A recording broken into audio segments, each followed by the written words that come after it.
two issues we'll be having some conversations on before we open our studio line. The creation of state police has been a major talking point. The new IGP has already set up a committee in line with the approval by Mr. President. But we are seeing reactions again from some northern elites saying this won't work. Whatever their reasons are, only time will tell. But state police is a must. Against the background of some of the things we've seen in recent times, some are saying if we have state police, won't they be treated just the same way we are treating vigilantes today? Kano State House of Assembly has commenced impeachment proceedings against Guazo, the deputy speaker, on allegations over 1.4 billion naira from the time he was a commissioner of local government and chieftaincy affairs. And the question is, why now? Oh. Let me get your take on it. And then, of course, Kano Assembly. Just remember that the present deputy governor was a commissioner for local government, and he committed some crimes, and now they want to impeach him for those crimes. So let me get your take, Barrister Greg Yayi. Well, for the Kano State governor's impeachment, if he actually committed a crime, there's no timeline for that crime. You so you don't think this is politically motivated? If it's not politically motivated, it's not illegal. Because if you actually committed the offense, yes, the fact that some years have passed or some time has passed, it doesn't mean it can be investigated for it. Okay. Criminal offenses hardly have any timeline. Okay. That is that. But again, like you have said, it is curious that all that time, this man has been in power, you had these facts, and you did not act on them. You should have acted on them timeously, okay, and made sure that he didn't even get to the position of becoming a deputy governor. And the state police conversation? And the state police conversation is 50-50. The only fear, I want to say genuinely, is that governors may turn it to a private army. That is the abuse. It is needed for security purposes. Okay. By Sebi Thomas. Well, I agree that in criminal matters, there's no time limitation. However, we have had some leaders who told us here that if you have been a thief or you have been stealing money in a different party and you come and join their own party, your sins are forgiven. So I feel the impeachment of the current deputy governor is politically motivated. But be that as it may, it does not extinguish any crime you have committed. Unless if you go and join the party, they say if you join them, your sins are forgiven. Then as for the state police, only those who were not born in the First Republic will not know what some of our premiers turned state police into. Because state police, as it were, is supposed to be a very good thing.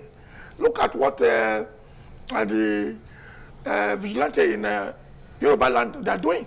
Amotekun. They are doing wonderfully well. Very well. But if you look at it, Amotekun is not a state. It's for the region. The region. It's for the region. So the one state governor will not be able to turn Amotekun into something else. Okay. But if you now say it belongs to only one state, that is Delta, Edo, then you should be ready for the consequences. Okay, let's take a look at some of the comments and the perspectives coming from some of our viewers and listeners. Our studio number will be on shortly. Hello, caller. Good morning. What's your name and where are you calling from? Good morning, Mr. Anthony Kokoson. Good morning. What's your name and where are you calling us from? Yes, I'm JB Dennis, calling from Saplero right now. JB Dennis, please go ahead. Yes.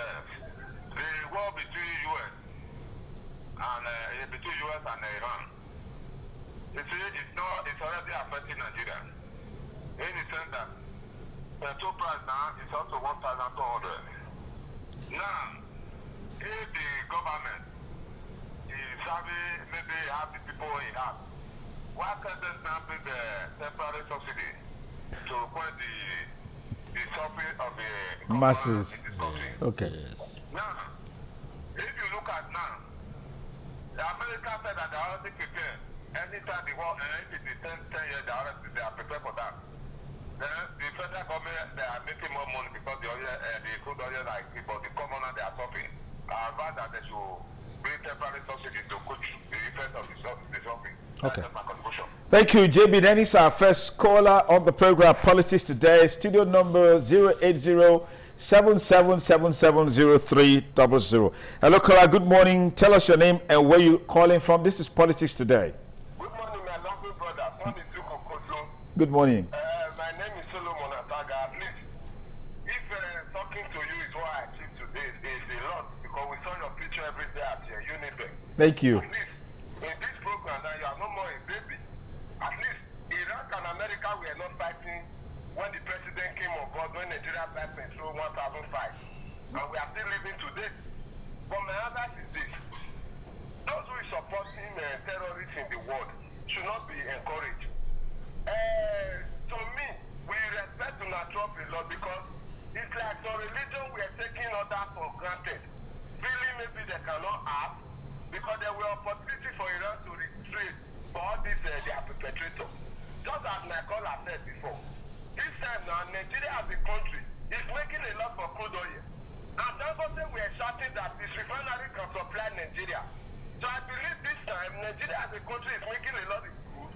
The government have a lot to do to make sure that the food price does not increase by the citizens. And those still shouting Iraq is warrior no.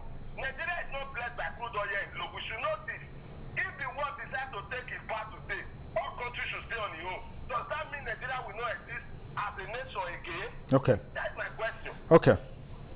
Thank you, Solomon Ataga, a regular caller on the program. Studio number 080-7777-0300. Good morning, caller. Tell us your name and where you're calling us from. Yes. Good morning. My name is Fred, calling from the Go ahead, please. Iran, they are overdue to teach a good lesson. Because before now, how can the right America have to attack Iran is the right Iran. Oh, what happened there? Technical problem. Quite unfortunate. We're just going to conclude that conversation. But our time is already up on the program Politics Today on independent television and radio. I want to say big thanks to all our panelists on the show. Barrister Greg Yai, constitutional lawyer, thank you so much for coming. Thank you very much. And Chief Barrister A.B. Thomas, a constitutional lawyer as well. Thank you for coming on the program. Thank you for having me. Now, the painful part of the conversation that surrounds what we're talking about today on the U.S.-Israel-Iran war, don't forget, it's like a tripartite war. But somehow you have U.S. and Israel on one side against Iran on the other side. And so far, so good, we have seen the impact of the war. And some of the promises made by Iran as threats, we're yet to see them materialize. But the U.S. is coming out on a daily basis to tell you what they have done to the Iranian armed forces, the air defense system, the Air Force, the Navy, the ground troops, and all of that. And there is no end in sight. The unfortunate thing is the fact that in spite of all of this, they will always come back to the drawing table or to the negotiating table to resolve all of these issues. The earlier they do that, the better for the world, even for America, because they're also not finding it easy because a whole lot of taxpayers' money is going into it. And some are already predicting that this is going to affect the U.S. president and his party in the midterm elections. How all of that will pan out, only time will tell.